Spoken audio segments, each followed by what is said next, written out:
पश्चिम विदर्भासह अमरावती परिसरात वाढलेल्या प्रचंड उष्णतेचा मोठा फटका भाजीपाला आणि फळ पिकांना बसतोय।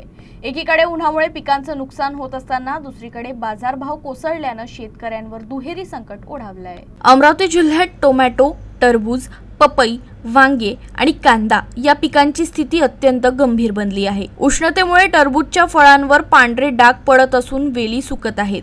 बाजारात टरबूजाला केवळ 4 रुपये किलो दर मिळत असल्यानं उत्पादन खर्चही निघत नाही। टोमॅटोला 25 किलोच्या कॅरेट मागे अवघे 100 रुपये दर मिळत असल्यानं अनेक शेतकऱ्यांनी तोडणीच बंद केली आहे।